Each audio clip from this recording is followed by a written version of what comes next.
प्रिय सज्जनों, आज यहाँ माननीय प्रधानमंत्री जी के कर कमलों से नोएडा अंतर्राष्ट्रीय हवाई अड्डे के पहले चरण के लोकार्पण के साथ साथ इस एयरपोर्ट के कार्गो टर्मिनल का भी लोकार्पण होना है और साथ ही 40 एकड़ क्षेत्र में बनने वाले एमआरओ यानी मेंटेनेंस, रिपेयर और ओवरहॉल सुविधा का भी शिलान्यास माननीय प्रधानमंत्री महोदय के कर कमलों से यहां होगा।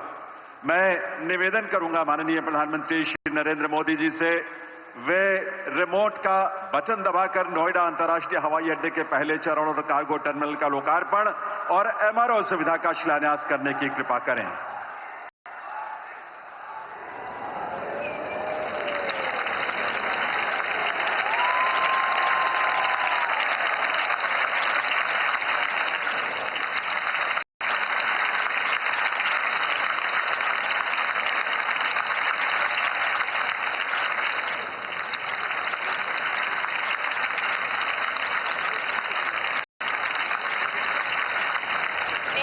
सज्जनों, हम शीघ्र ही नोएडा इंटरनेशनल एयरपोर्ट पर उतरने वाले हैं। ये एयरपोर्ट उत्तर प्रदेश का 5वां अंतर्राष्ट्रीय एयरपोर्ट है, जो नए भारत के आध्यात्मिक, सांस्कृतिक और व्यावसायिक केंद्र उत्तर प्रदेश को वैश्विक पहचान दे रहा है।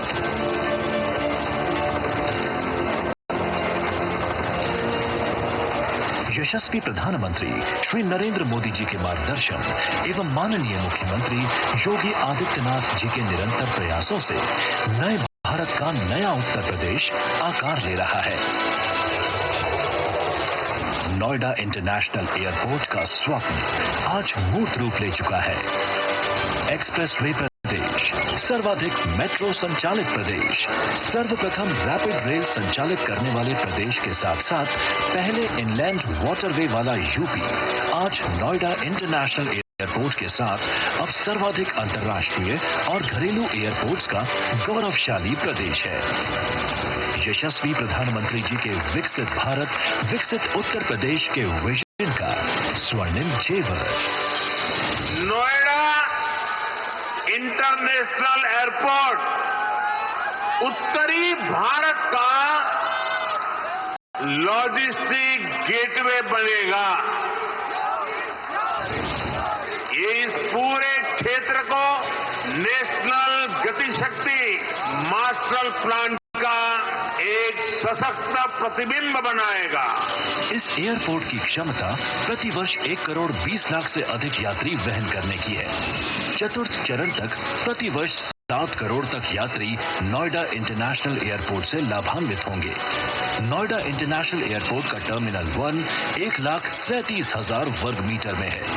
इस एयरपोर्ट पर 48 check in counter, 20 self baggage drop एवं 9 सिक्योरिटी चेक लेन यात्रियों के लिए सफर को आसान बनाएंगे। अंतर्राष्ट्रीय यात्रियों के लिए फास्ट ट्रैक व्यवस्था के साथ आगमन एवं प्रस्थान पर 9 immigration counter Noida international airport के अनुभव को खास बनाने वाला है। इस एयरपोर्ट पर प्रति घंटा 30 एयरक्राफ्ट टेक ऑफ एवं लैंडिंग कर सकेंगे, जो इसकी विराट क्षमता को दर्शाता है। नोएडा इंटरनेशनल एयरपोर्ट भारत की सबसे बड़ी ग्रीनफील्ड एयरपोर्ट परियोजनाओं में से एक है। सड़क, रेल, मेट्रो और क्षेत्रीय परिवहन प्रणालियों के बीच निर्बाध एकीकरण वाला मल्टी मॉडल ट्रांजिट सिस्टम इस एयरपोर्ट की विशेषता है। नोएडा इंटरनेशनल एयरपोर्ट का 2,50,000 से अधिक मीट्रिक टन की वार्षिक क्षमता वाले मल्टी मॉडल कार्गो हब को भविष्य में लगभग 18 लाख मीट्रिक टन तक बढ़ाए जाने की योजना है। राष्ट्रीय राजधानी क्षेत्र के लिए प्रमुख अंतर्राष्ट्रीय प्रवेश द्वार के रूप में ये एयरपोर्ट उद्यमियों, व्यापारियों एवं निर्यातकों के लिए असीमित संभावनाओं का माध्यम बनेगा। आदरणीय प्रधानमंत्री जी के मार्गदर्शन में, उनकी विजनरी लीडरशिप में ये जेवर न केवल उत्तर प्रदेश का बल्कि भारत का भी जेवर बनकर के उभर रहा है। एयरपोर्ट के इंटीरियर में विरासत और समावेशी विकास की छटा है।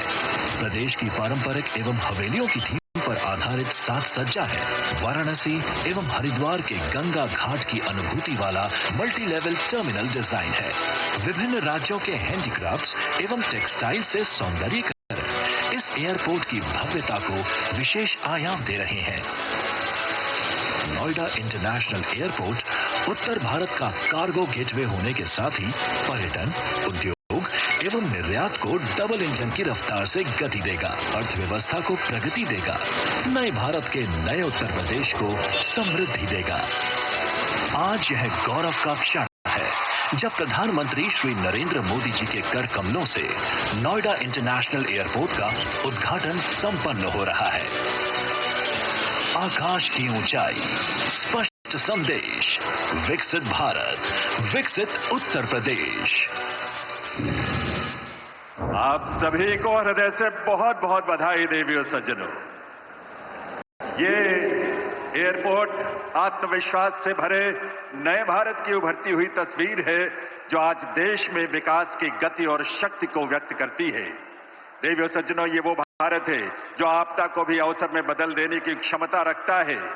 ये आकांक्षी भारत है, ये समृद्ध, सशक्त और सुरक्षित भारत है और ये सब संभव हो सका है माननीय प्रधानमंत्री श्री नरेंद्र मोदी जी के दूरदर्शी और युगांतरकारी नेतृत्व की बदौलत। आइए आप सबकी करतल ध्वनि के साथ, सम्मान और कृतज्ञता से भरी करतल ध्वनि के साथ निवेदन करें माननीय प्रधानमंत्री श्री नरेंद्र मोदी जी से उनके संबोधन के लिए, उनके उद्बोधन के लिए।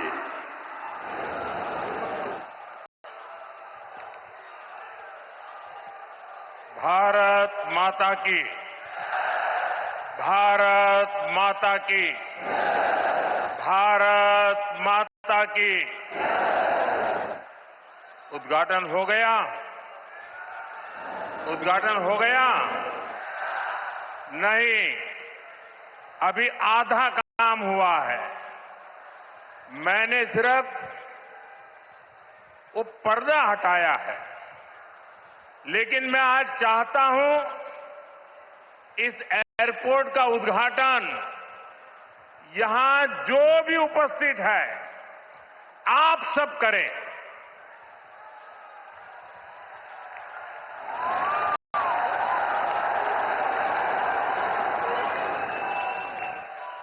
और इसलिए आप अपना मोबाइल फोन निकालिए, अपने मोबाइल फोन का फ्लैश लाइट कीजिए और आप इसका उद्घाटन कर रहे हैं। आप दिया जला करके यहां उपस्थित हर व्यक्ति आज इस एयरपोर्ट का उद्घाटन कर रहा है। ये आपकी अमानत है, ये आपका भविष्य है, ये आपका पुरुषार्थ है और इसलिए उसका उद्घाटन भी आपके हाथों से हो रहा है। आप अपने भारत माता की जय बोल करके हाथ ऊपर करके फ्लैश लाइट पूरी तरह से दिखाइए। भारत माता की, भारत माता की, भारत माता की। बहुत बहुत धन्यवाद। अब उद्घाटन हो गया।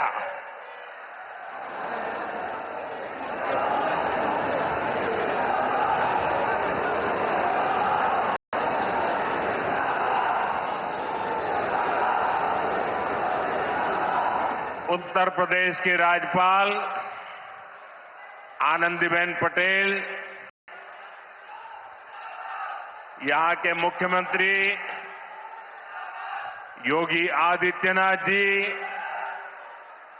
उप मुख्यमंत्री केशव प्रसाद मौर्य, ब्रजेश पाठक, केंद्रीय मंत्रिमंडल के मेरे सहयोगी श्री राम मोहन नायडू जी, पंकज चौधरी जी, ज्यूरिक एयरपोर्ट के चेयरमैन जोसेफ फेल्डर जी, अन्य मंत्रीगण, सांसद, विधायक, अन्य महानुभाव और मेरे प्यारे भाई और बहनों,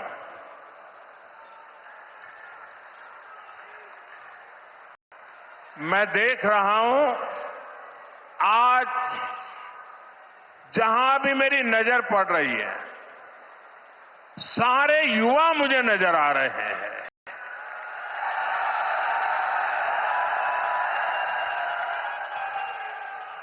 उत्साह से भरे युवा हैं, जोश से भरे हुए युवा हैं, क्योंकि इन युवाओं को पता है कि ये जो काम हो रहा है ना, ये नौजवानों का भविष्य को नई उड़ान देने वाला काम हो रहा है। आज हम विकसित यूपी, विकसित भारत अभियान का एक नया अध्याय शुरू कर रहे हैं। देश का सबसे बड़ा प्रदेश आज देश के सबसे अधिक इंटरनेशनल एयरपोर्ट्स वाले राज्यों में से एक हो गया है। और आज मेरे लिए गर्व और प्रसन्नता के दो कारण हैं। एक तो ये है, इस एयरपोर्ट का शिलान्यास भी करने का सौभाग्य आप सबने मुझे दिया था और आप सबने इस एयरपोर्ट के उद्घाटन का सौभाग्य भी मुझे दिया। लेकिन मैंने उस सौभाग्य को आपके साथ बांट दिया और आपके हाथों से उद्घाटन करवा दिया। दूसरा, जिस उत्तर प्रदेश ने मुझे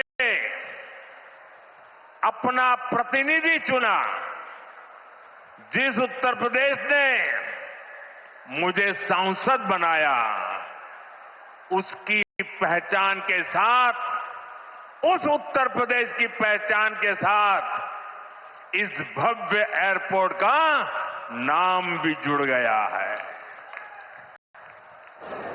साथियों, नोएडा का ये एयरपोर्ट आगरा, मथुरा, अलीगढ़, गाजियाबाद, मेरठ, इटावा, बुलंदशहर, फरीदाबाद, इस पूरे क्षेत्र को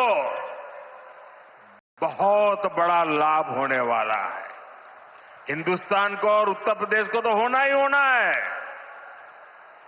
एयरपोर्ट पश्चिमी उत्तर प्रदेश के किसानों, छोटे और लघु उद्योगों, यहां के नौजवानों के लिए अनेक नए अवसर लेकर आने वाला है।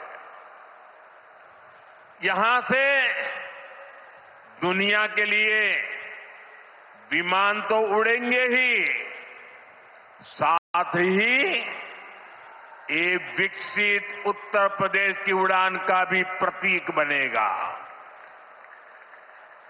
मैं उत्तर प्रदेश को विशेष रूप से पश्चिम उत्तर प्रदेश की जनता को इस भव्य एयरपोर्ट के लिए बहुत बहुत बधाई देता हूं। साथियों, आज का ये कार्यक्रम भारत के नए मिजाज का प्रतीक है। आप सभी देख रहे हैं कि आज पूरा विश्व कितना चिंतित है। पश्चिम एशिया में 1 महीने से युद्ध चल रहा है। युद्ध की वजह से कई सारे देशों में खाने पीने के सामान, पेट्रोल, डीजल, गैस, खाद, ऐसी कई जरूरी चीजों का चारों तरफ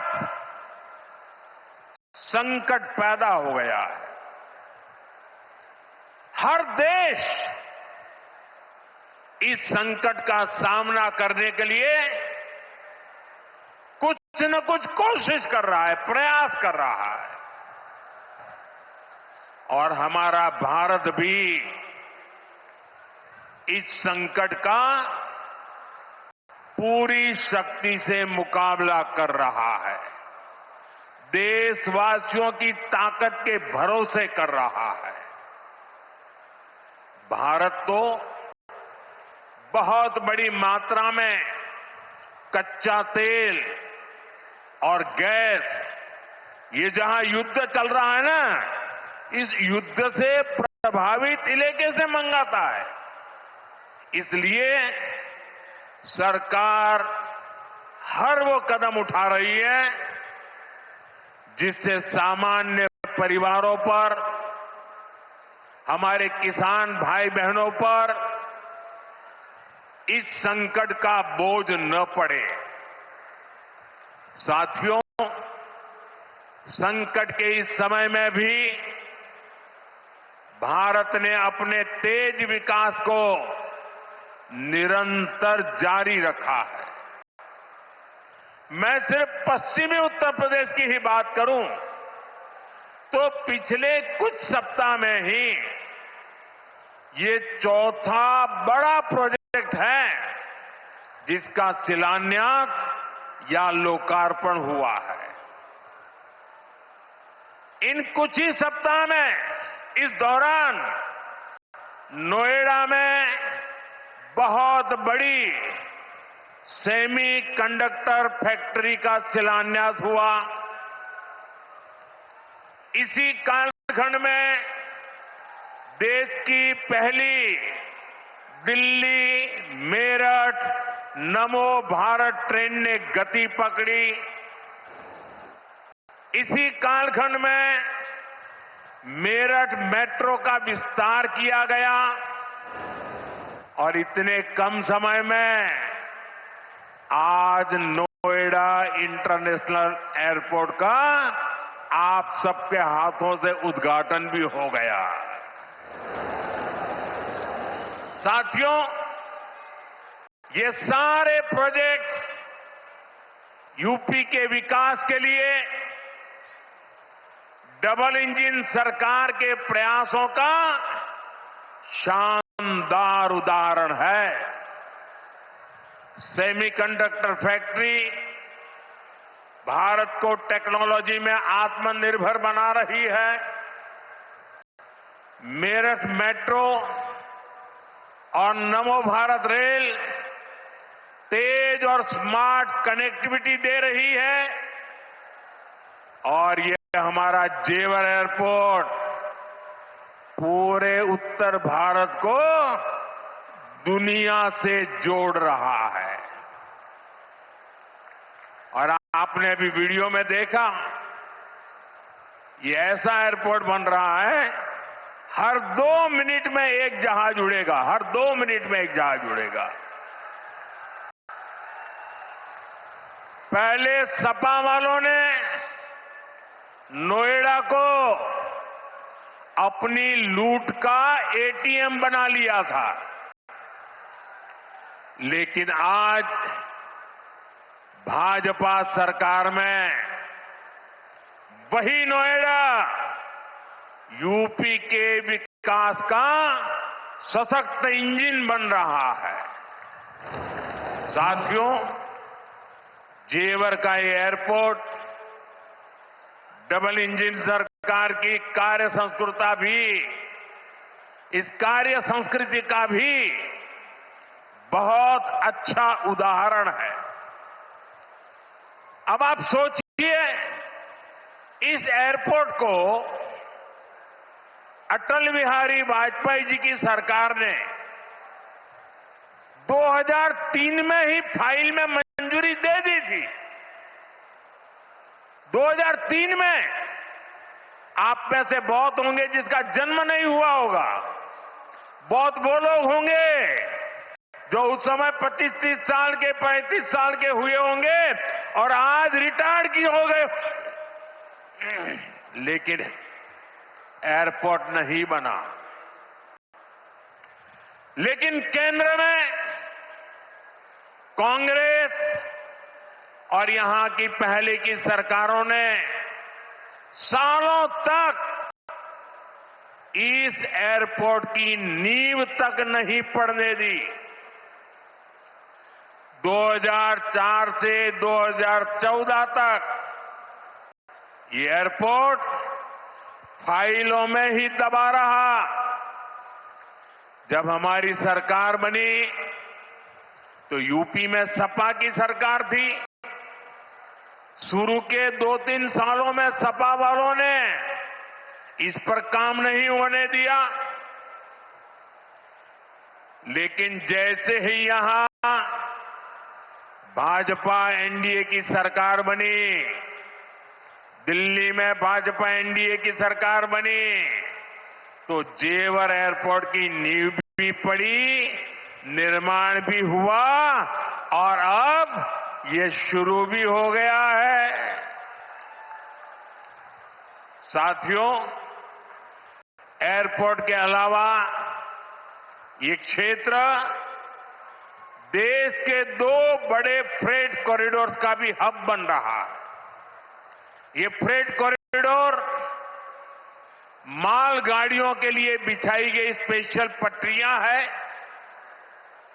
इससे उत्तर भारत की बंगाल और गुजरात के समंदर से कनेक्टिविटी बेहतर हो गई है और दादरी वो स्थान है जहां ये दोनों कॉरिडोर आपस में मिलते हैं।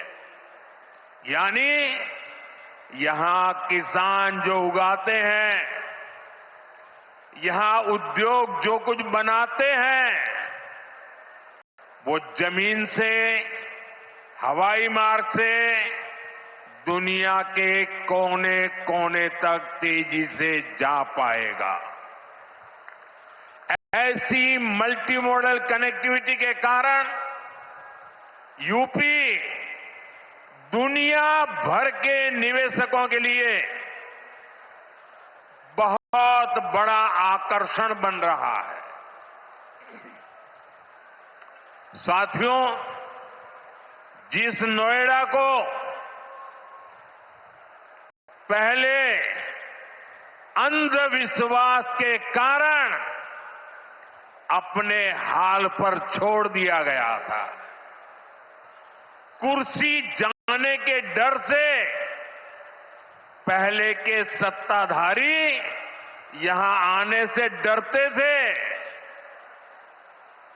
मुझे याद है यहां की सपा सरकार थी और मैंने नोएडा आने का कार्यक्रम बनाया तो मुख्यमंत्री इतने डरे हुए थे कि वो उस कार्यक्रम में नहीं आए और मुझे भी डराने की लोगों ने कोशिश की कि नोएडा मत जाओ मोदी जी, अभी अभी प्रधानमंत्री बने हो। मैंने कहा इस धरती का आशीर्वाद लेने जा रहा हूं जो मुझे लंबे अरसे तक सेवा करने का मौका देगा।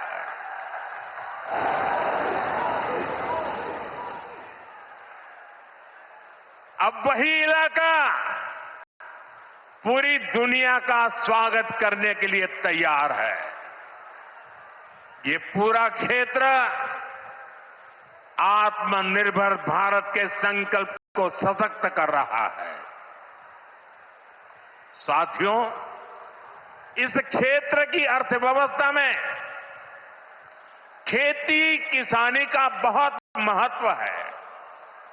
मैं आज उन मेरे किसान भाई बहनों का विशेष रूप से आभार व्यक्त करता हूं जिन्होंने इस प्रोजेक्ट को साकार करने के लिए अपनी जमीनें दी हैं।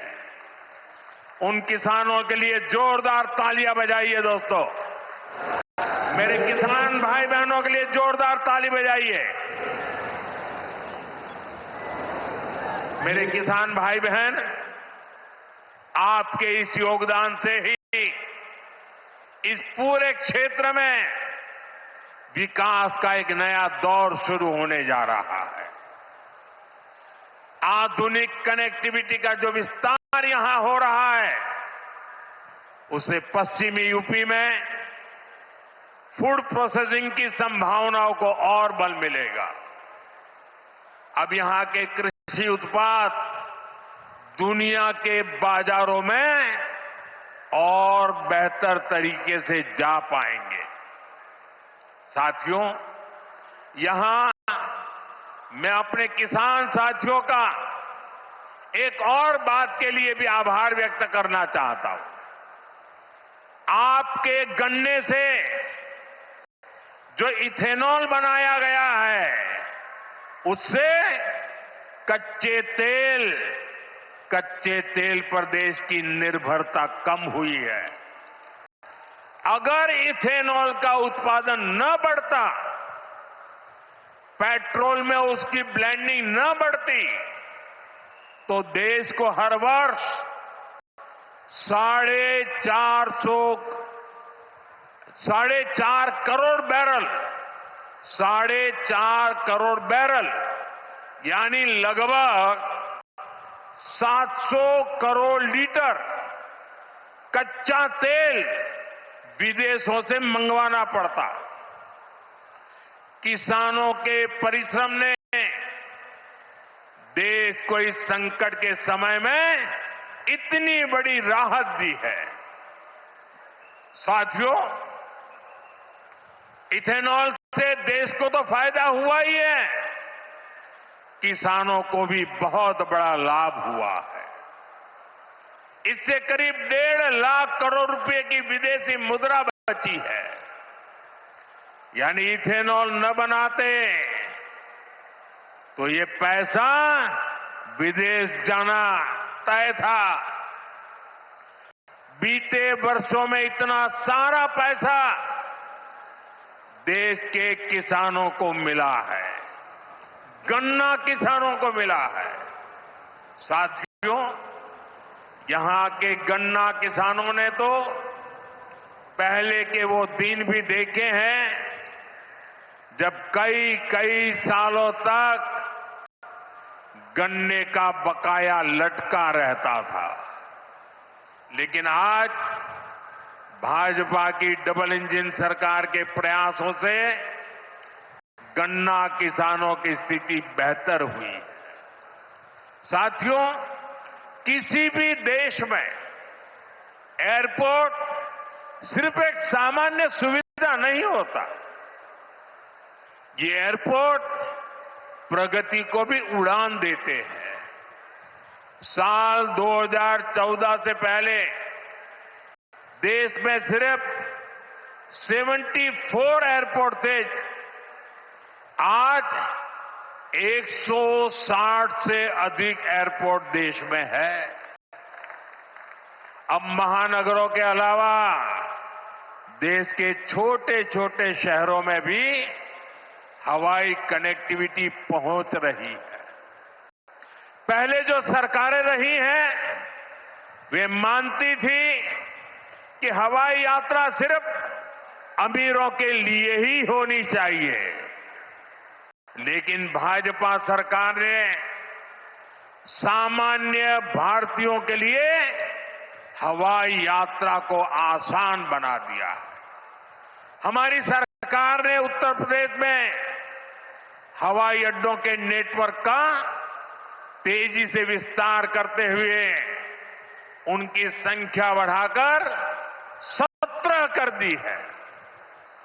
साथियों, भाजपा सरकार का निरंतर प्रयास रहा है कि एयरपोर्ट भी बने और किराया भाड़ा भी सामान्य परिवारों की पहुंच में रहे।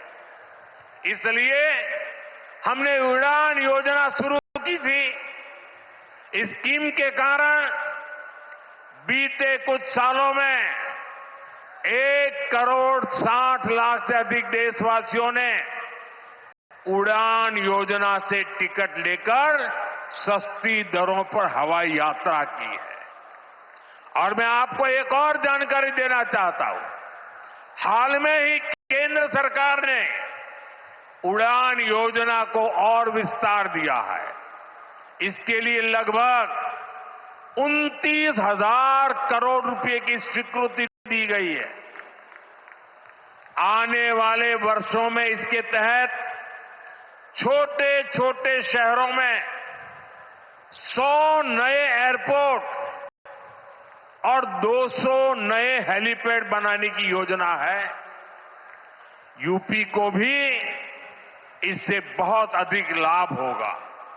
साथियों, भारत का एविएशन सेक्टर बहुत तेजी से गति और विकास कर रहा है।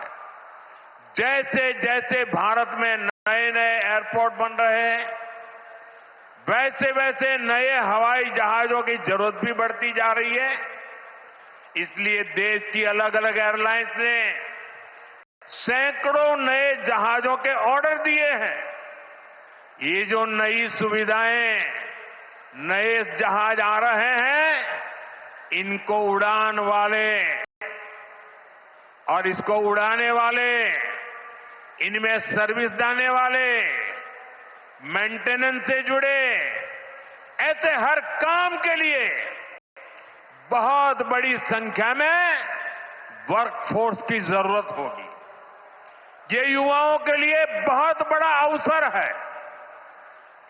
इसलिए हमारी सरकार एविएशन सेक्टर में ट्रेनिंग की सुविधाओं का भी विस्तार कर रही है। साथियों, आप जब अपनी कोई गाड़ी खरीदते हैं तो ये जरूर देखते हैं कि उस गाड़ी बनाने वाली कंपनी का सर्विसिंग सेंटर आसपास है या नहीं है। आप जानकर हैरान हो जाएंगे कि हमारे देश में हवाई जहाजों की सर्विसिंग यानी उनके मेंटेनेंस, रिपेयर एंड ओवरहॉल की पुख्ता व्यवस्था ही नहीं थी। भारत के 85 एयरपोर्ट 85% हवाई जहाजों को आज भी मेंटेनेंस, रिपेयर एंड ओवरहॉल यानी एमआरओ के लिए इस काम के लिए विदेश भेजना पड़ता है। इसलिए हमारी सरकार ने ठाना है कि एमआरओ सेक्टर में भी भारत को आत्मनिर्भर बनाएंगे। अब भारत में ही बहुत बड़े पैमाने पर एमआरओ सुविधाएं विकसित की जा रही है। आज यहां जेवर में भी एमआरओ सुविधा का शिलान्यास हुआ है। ये सुविधा जब तैयार हो जाएगी तो ये देश विदेश के विमानों को सेवा देगी। इससे देश को कमाई भी होगी, हमारा पैसा भी देश में ही रहेगा और युवाओं को अनेक रोजगार भी मिलेंगे। साथियों, आज हमारी सरकार की प्राथमिकता देश के नागरिकों की सुविधा है। देश के नागरिक का समय बचे और उसकी जेब पर ज्यादा बोझ भी न पड़े, ये हमारा लक्ष्य है। मेट्रो और वंदे भारत जैसी आधुनिक रेल सेवाओं का इसी भाव से ही विस्तार किया जा रहा है। दिल्ली मेरठ नमो भारत रेल, इसका कितना फायदा हो रहा है ये भी हम सब देख रहे हैं। अभी तक नमो भारत 2.5 करोड़ से अधिक लोग सफर कर चुके हैं। दिल्ली मेरठ के जिस सफर में पहले घंटों लग जाते थे, अब वो सफर मिनटों में ही पूरा हो रहा है। साथियों, विकसित भारत के विकसित आधुनिक इंफ्रास्ट्रक्चर पर हमारी सरकार अभूतपूर्व निवेश कर रही है। बीते 11 वर्षों में इंफ्रास्ट्रक्चर का बजट 6 गुना से अधिक बढ़ाया गया है। इन वर्षों में 17 लाख करोड़ रुपए हाईवे और एक्सप्रेसवे पर खर्च किए गए। 1,00,000 किलोमीटर से अधिक के हाईवे का निर्माण किया गया है। 2014 तक रेलवे में सिर्फ 20,000 किलोमीटर रूट का बिजलीकरण हुआ था, जबकि 2014 के बाद से 40,000 किलोमीटर से ज्यादा रेलवे ट्रैक का बिजलीकरण किया गया है। आज ब्रॉडगेज नेटवर्क का लगभग 100% बिजलीकरण हो चुका है। आज कश्मीर घाटी हो या नॉर्थ ईस्ट की राजधानियां, ये पहली बार रेल नेटवर्क से जुड़ रही है। पोर्ट यानी बंदरगाहों की क्षमता बीते दशक में 2 गुने से अधिक हुई है। देश में नदी जलमार्गों की संख्या भी लगातार बढ़ रही है। विकसित भारत के निर्माण के लिए जरूरी हर क्षेत्र में भारत तेजी से काम कर रहा है। साथियों, विकसित भारत बनाने के लिए सबका प्रयास बहुत जरूरी है। ये आवश्यक है कि 140 करोड़ देशवासी कड़े से कड़ा परिश्रम करें और वैश्विक संकटों का एकजुट होकर सामना करें। अभी जो युद्ध चल रहा है, इससे पैदा हुए संकटों का सामना कैसे करना है, इसके बारे में मैंने संसद में भी विस्तार से बताया है। मेरी कल देश के सभी मुख्यमंत्रियों से भी लंबी चर्चा हुई है और बड़ी सकारात्मक चर्चा हुई है। मैं आज आप सभी जनता जनार्दन से फिर कहूंगा, मैं देशवासियों से फिर से कहूंगा, हमें शांत मन से, धैर्य के साथ, एकजुटता के साथ, मिलजुल करके इस संकट का सामना करना है। ये पूरे विश्व में परेशानी पैदा करने वाला संकट है। हमें अपने देश की सबसे ज्यादा चिंता करने है और यही हम भारतीयों की सबसे बड़ी ताकत है। मैं यूपी के, देश के सभी राजनीतिक दलों से भी आग्रहपूर्वक कहना चाहता हूं, विनती पूर्वक कहना चाहता हूं, इस प्रकार के संकट में ऐसी बातें करने से बचें जो देश के लिए नुकसानदायक है, जो भारतीयों के हक में है, जो भारत के हित में है, वही भारत सरकार की नीति और रणनीति है। राजनीति के लिए गलत बयानबाजी करने वाले राजनीतिक बहस में तो कुछ नंबर पा लेंगे, लेकिन देश को नुकसान पहुंचाने वाली हरकतों को देश की जनता कभी माफ नहीं करती। कोरोना के महासंकट के दौरान भी कुछ लोगों ने अफवाहें फैलाई, वैक्सीन को लेकर झूठ बोले ताकि सरकार का काम मुश्किल हो, देश को नुकसान हो। परिणाम क्या हुआ? जनता ने चुनावों के दौरान ऐसी राजनीति को नकार दिया, ठुकरा दिया। मुझे पूरा भरोसा है कि देश के सभी राजनीतिक दल भी इससे सबक सीखेंगे और देश के एकजुट प्रयासों को वो बल देंगे, ताकत देंगे। इसी आग्रह के साथ एक बार फिर से उत्तर प्रदेश को इस शानदार एयरपोर्ट के लिए बहुत बहुत शुभकामनाएं। मेरे साथ बोलिए, भारत माता की वंदे वंदे वंदे वंदे वंदे वंदे वंदे वंदे वंदे। बहुत बहुत धन्यवाद।